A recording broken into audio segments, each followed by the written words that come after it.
Good morning, ladies and gentlemen. Welcome back to another episode here on European Confessions. The following story that you're going to be listening to, it comes from a translation of a message that one of our admin received, and the translation of that message, it reads like this.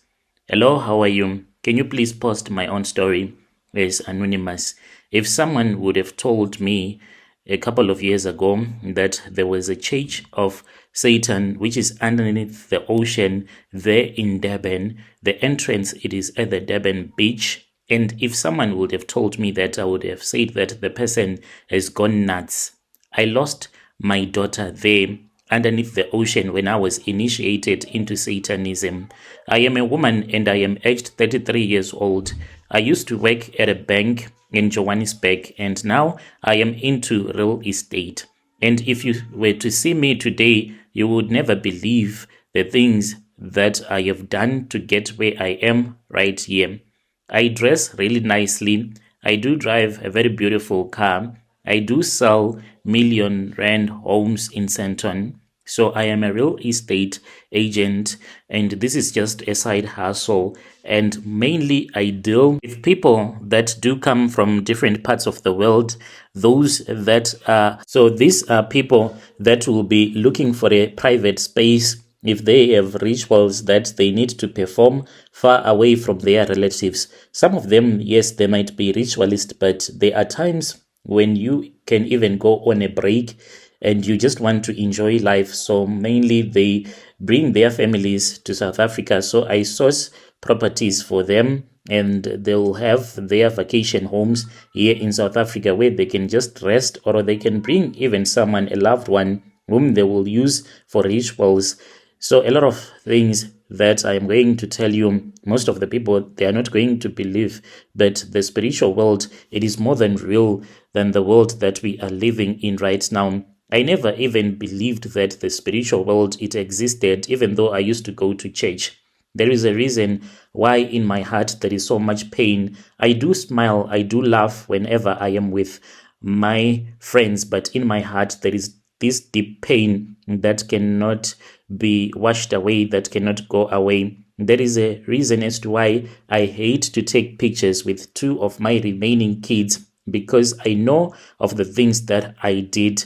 I started in 2017. Back then, I was working at one of the biggest banks in our country. I was doing well, and I had dreams of one day becoming even a branch manager. I was in love. I fell in love, deeply in love with a man. He was older than me. He had just went through a rough divorce, and I just felt sorry for the guy, and I fell in love with him. But the guy, after the divorce, I found out that he was drowning in debt, credit cards, unpaid loans, everything. When I met him, he was broken. He was on the verge of committing suicide.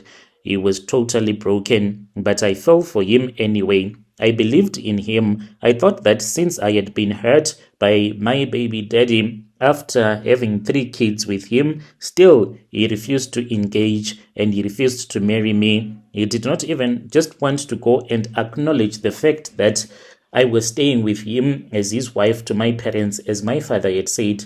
My father had said, at least he should come here and acknowledge that he is staying with you. We know as a family that you stay together, you have kids, but at least let him do the things that we expect him to do as per our tradition. So the man then kept on telling me that he was not yet ready and he did not want to be tied down to a woman, this and that, and then he dumped me. It was very painful. He wanted to be a married guy and to act as if he was single. So when I met this guy with his age, him being older than I was, I immediately fell in love with him. I started to help him with groceries, pay his installment arrears, even settle his loan repayments. Month after month, I sacrificed my own financial peace just to make sure he was okay. I even skipped sometimes paying for my daughter's school trip, and I told her that we did not have enough, but the truth is I was helping my boyfriend to help him cover his car installment. It took us nearly 3 years, but we finally reached a place where he was debt-free. I thought this was it. I thought we would finally build a future together until I saw the pictures on Facebook. I was on my lunch break, eating alone at work. I went on his page like I always did. That was when I saw the photos. It was him standing in a suit next to a woman that I did not know. She was dressed in a white gown. Wedding photos. I could not even breathe. I thought maybe it was some mistake. Maybe it was part of a photo shoot. Maybe he was working with a friend, but no, the comments were real. Congratulations, Mr. and Mrs. Kumalo.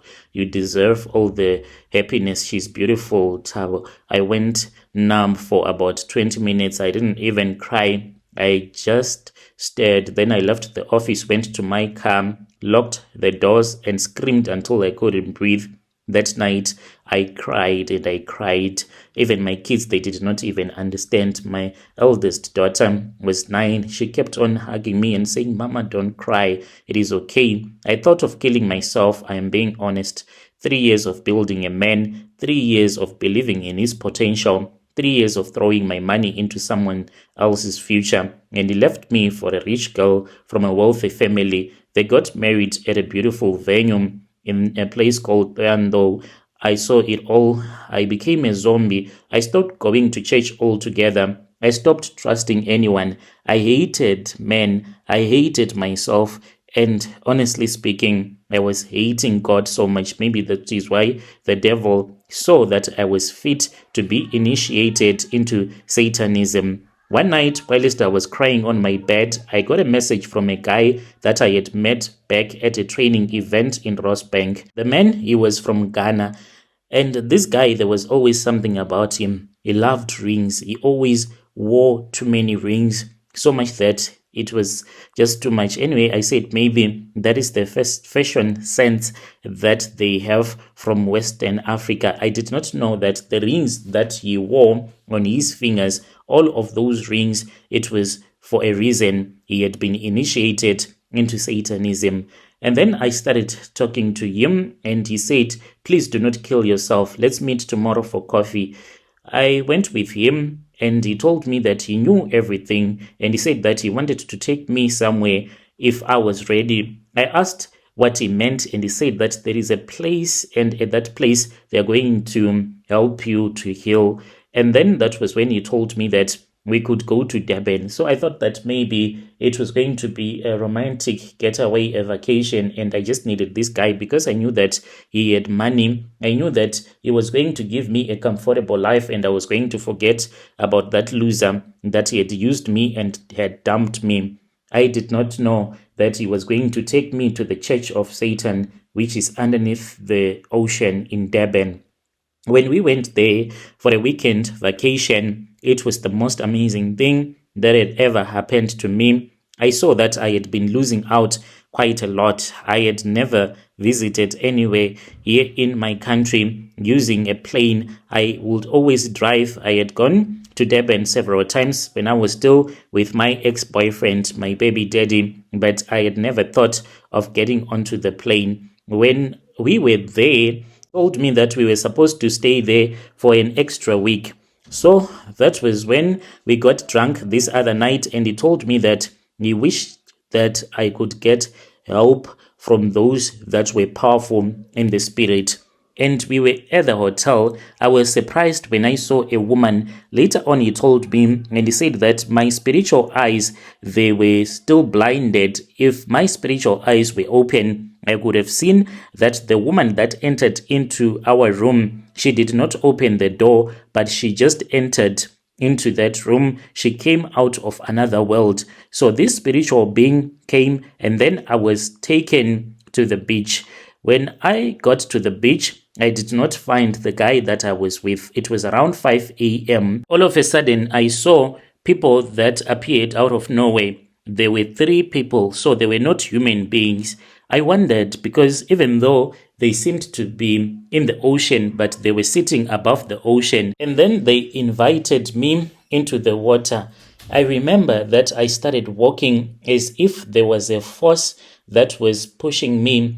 And I arrived at the place where those 3 beings were. They stood up and I saw that they were not standing above the water or in the water. They were standing on top of a rock. We then walked into the ocean slowly, whilst a man, the spirit being that was like a male, the other ones, they were females, he started humming in a strange language. And then that was when I saw the man that had went with me to Durban. He was standing at the edge of the water by the beach, and he was waving at me, and he disappeared. I heard him speaking with me, telling me not to be afraid, as the water was rising above my chest because I was panicking. He told me that he was waiting for me underneath the water. Then that was when I felt something pulling my legs. I tried not to panic as he had told me to relax. I tried, but I screamed. The next thing that I remember, I was underneath the water, but I was not dying. I was not drowning. I could breathe properly. It was like there was another world underneath them. I saw bright lights. I saw beautiful women and handsome men of different skin colors, some that looked like they were creatures that no one can even be able to describe the way that they were too beautiful. I walked into this other church. That's how I was initiated. I was told that I was now a part of their kingdom and I was going to be given my mission. At that time, I did not understand. Fast forward 3 months later, I was doing well. I left my bank job. I joined a friend's real estate business, Friends in Court. This is a man who is a foreign guy who has a company, a real estate company. He made me to join since he knew that I was initiated. Within 6 months, I was driving a brand new Range Rover. I bought a 2-bedroom apartment in Bryanston, and people thought that maybe I had found a blesser because my boss, he is the one who facilitated everything, who helped me to acquire the vehicle, who helped me with the property, the first property that I bought. So I was sleeping with my boss, but not like the way that other people understand. This was like a ritual. I was supposed to sleep with a satanic man throughout my initiation. So later on, that was when I was told that I was supposed to lose my daughter. That same year, in December, I planned a vacation with my little family. We went on a vacation to Dubarn, where other satanic people had traveled from around the world. They had came to witness the death of my daughter, and we checked into a beachfront hotel. First day was fine. Second day, we went for a swim, came back tired. She fell asleep early, and I ordered room service and left her sleeping whilst I stepped into the balcony and I waited, and then I saw a snake. I knew that this was a snake that had came out of the ocean. It went towards the bed. It was not a normal one. It went into the room where my daughter was sleeping. This is how this snake looked like. It was blue and silver. It had red eyes, and then it went into her bedroom. And after that, the snake went and it rested on her head, blocking her nostrils so that she won't be able to breathe. And then that was when I went into her room. When it had returned back to the ocean, I was informed that my daughter was already dead. I went in there and I screamed because to other people that did not have their spiritual eyes opened up, it was as if she had just fainted in bed. And then we went to the hospital, and when we arrived there, that was when we were told that her lungs had collapsed and she had water in her system. And I knew that there was no water at all that was in her lungs. My daughter is buried in Soweto, and it hurts me a lot. No one even knows what really happened to her. Some just think that when we went to the beach, maybe she swallowed some water, but no, it was not a tragic accident.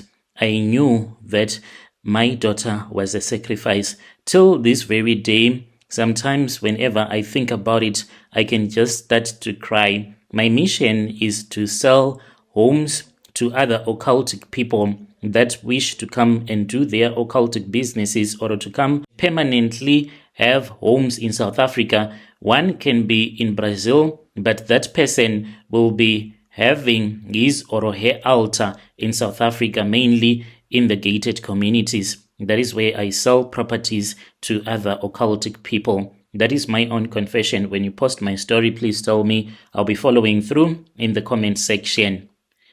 Dear listeners, right there was a message that was sent to me by one of our admin who helped us with this translation. Strange things indeed they do happen in this world.